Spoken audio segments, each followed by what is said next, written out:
Shalom, family. So, a quick reading here from First Baruk, verse 5.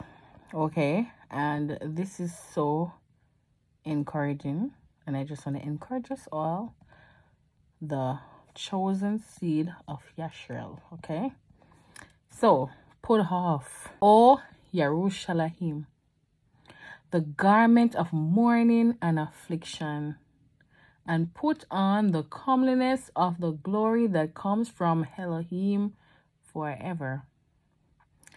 Cast about you a double garment of the righteousness which comes from Elohim, and set a diadem on your head of the glory of the everlasting.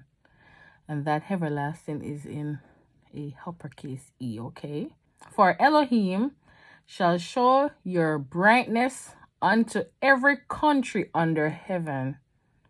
For your name shall be called of Elohim, forever the peace of righteousness. We're going to have a new name. And the glory of Elohim's worship. Arise, O Yerushalayim, and stand on high, and look about toward the east.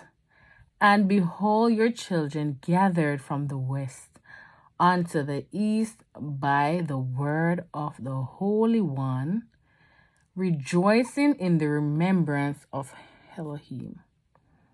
For they departed from you on foot, and were led away of their enemies. But Elohim brings them unto you exalted with glory, as children of the kingdom. For Elohim has appointed that every high hill and banks of long continuance should be cast down, and valleys filled up, to make even the ground, that Yasharal may go safely in the glory of Elohim.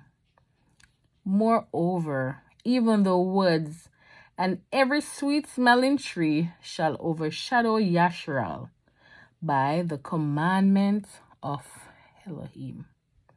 For Elohim shall lead Yasharal with joy in the light of his glory, with the mercy and righteousness that comes from him. Yasharal, we have a future. We have a future full with the glory of the Most High, Yahuwah. We shall rejoice because our redemption is finally come.